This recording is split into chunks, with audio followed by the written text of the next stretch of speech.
All right, so I finished Lords of the Fallen last night.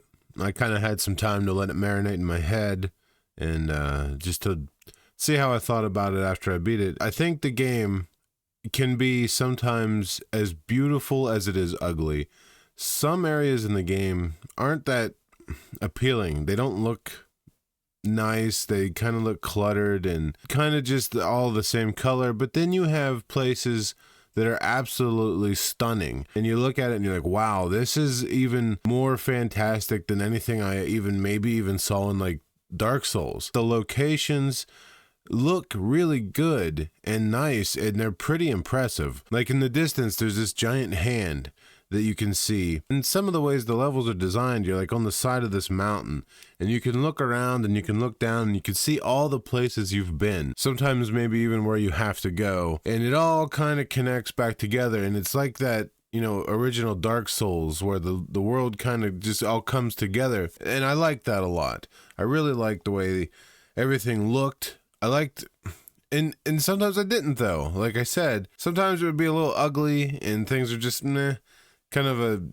a mess. But in general, I kind of liked the way it looked. I really thought it looked impressive. And I also thought the enemy designs were pretty cool. Some of the bosses were really cool looking. The armor you get looks really cool. Sometimes things can even be like overly designed where it's like there's so much going on. It's like, what exactly am I looking at? And that kind of goes for the worlds too. Sometimes you'll be walking around and there's just stuff everywhere. Like two versions of the world is happening at the same time. When you pull out your lamp, you see the alternate version of everything, and that the alternate version is a mess. Like there's just so much going on all the time. Enemies come at you all the time. That can be a little frustrating. Sometimes you just want to explore and look around, but that place also is kind of incentivizes you to hurry up and get out because you do have a little meter that builds up. And when that meter builds up, the big bad guy comes after you. So you kind of don't want to spend too much time in that area anyway. I thought combat for the most part felt pretty good. There are a lot of times in this game though where you'll be like, I didn't press that button. What is my character doing? Why did my character just lunge themselves off the edge of this cliff when I was swinging my sword? Why am I swinging my sword so many times? If you start swinging your sword when your stamina is full, your character kind of takes it upon themselves to like do an extra swing or two sometimes. And you're like, I didn't even press that button. Why is this happening? Kind of like in Dark Souls where if you had like, or in Elden Ring, like an Ash of War or like a magic attack where you had like a special weapon thing you could do. Sometimes your character just does that on their own, and it kind of throws you off a little bit. Because if you're just in the heat of the battle and you're hitting the button, all of a sudden your character's just doing shit, and you're not even pressing buttons anymore. There are just some weird design choices in the game like that. Like there is just one or two too many, I didn't press that button, what's happening kind of moments. Another thing that did kind of bother me about the game was some of the boss fights are in arenas that are too small for what the boss is doing. There's this one fight in particular. You're in this little area, right? And the boss will end up doing an attack that will take up so much space and camera area that you can't even see what's happening. Like the camera will get stuck behind the effect of what's happening. And you get to a point where you're like, I can't even see what's happening. My character's like in the corner. The camera's stuck in the wall and all I see is red.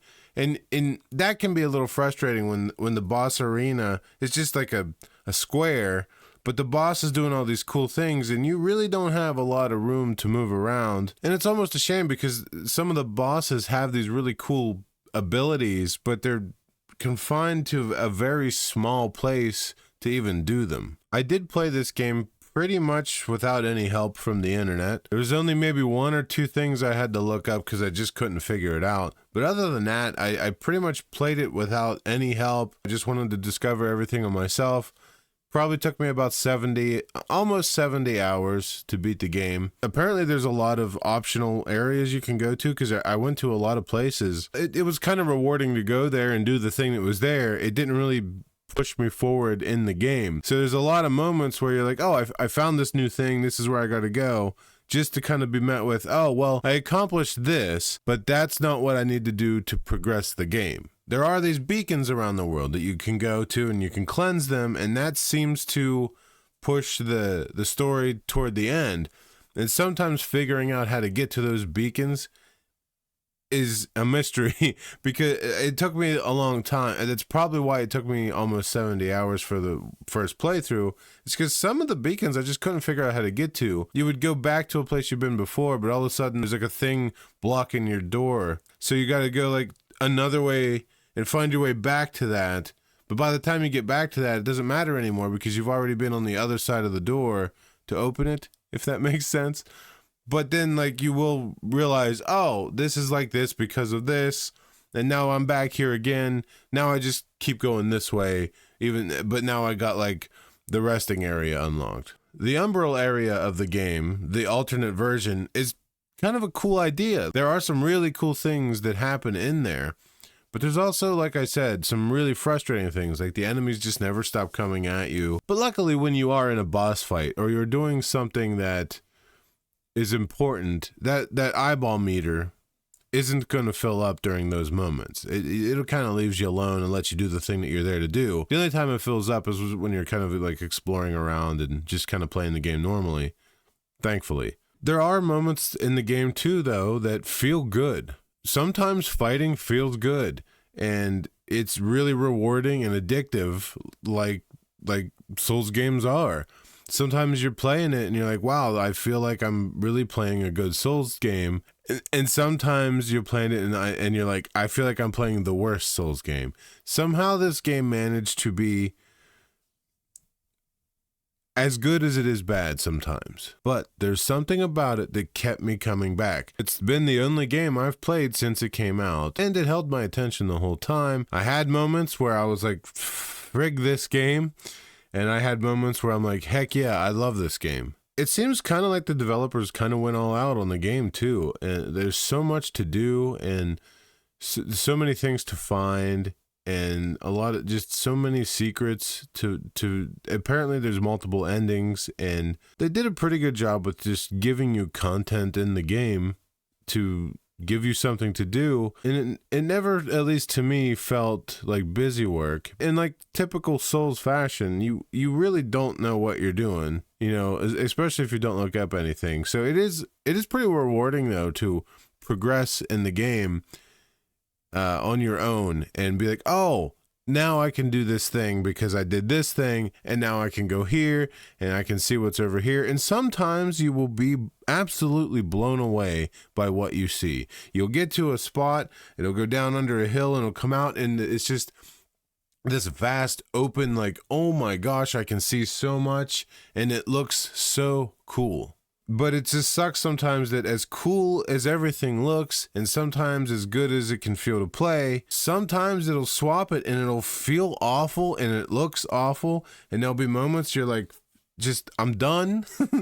I don't want to play this anymore. But if you keep powering through those crappy parts, usually you get rewarded. Now, I will say the final area of the game, that was miserable. I hated most of it, and you'll probably find yourself just running past most of the enemies because for some reason they decided, hey, let's take every obnoxious enemy that we put in this game and stick them in this castle. It's kind of like what the Souls games will do, where sometimes the last area will just have nothing but Black Knights and like big enemies. But Lords of the Fallen enemies, some of those enemies are so annoying, especially the really tough ones, that and they just put them all in one place, and you'll probably find yourself just running past them the second time around. Like, sure, you want to fight everything the first time, but the second time, nah, you're running past to find the next area where you can rest and keep progressing. But the payoff to that, the actual final boss, I thought was cool. Even though it's kind of a gimmick fight, the visuals made up for the lack of the fight that could have maybe been, or I don't know, but all I know is the final area was awful up until I saw the final boss, and I was like, this thing is really awesome looking. It was kind of worth it. I would say if you're looking for a Souls game, something to just hold you over until Elden Ring DLC, or just even after all that, and you just want more Souls-like feeling games, yeah, I liked this a lot. Like I said, I think I definitely think Lies of P is a better crafted game, but there's just something about Lords of the Fallen that appeals to me so much more, even though Lies of P is probably better. Lords of the Fallen just looks cooler. It really has that old Dark Souls 1 vibe going for it. It pretty much wears that inspiration on its sleeves, and I like that. But it does also take some things like from Bloodborne, where when you get hit, you get a chance to like regain that health back as long as you don't get hit again. It does do that, but you do have your shields. You might not even want to use the shield. You might want to just take 2 weapons and use them, because even if you block with a shield, you still take damage, but you get the option to get the health back. So even using a shield isn't like it is in Dark Souls. You're still gonna take damage, but you can maybe take a little less damage and get the chance to get that health back. But you might be happy just dual wielding some swords and doing it that way. You can play the whole game without the shield and probably not really miss it that much. So all in all, I think this game definitely has some moments and visuals in it that shouldn't be missed. I think if you get to the end of the game, you'll be like, whew, I'm probably never playing this again. But you might though. You might think about it and come back to it and be like, man, maybe I'd like to play that again. Like I plan on playing this game again with my son at some point. There is multiplayer, and you can also summon some NPCs. In fact, there was one NPC that was there for almost every boss fight. But you will probably end up being invaded, and you can invade people. But if you get invaded, there's a good chance that the person invading you is gonna kill you, because they seem to have some incredibly strong powers that they will use over and over and over, and you probably won't have much of a chance against them, because usually if somebody invades you, they're pretty confident that they're gonna kill you, and unless you are building your character to really fight in PvP, you might not have much of a chance against them. So just a heads up. I hope I didn't leave anything out.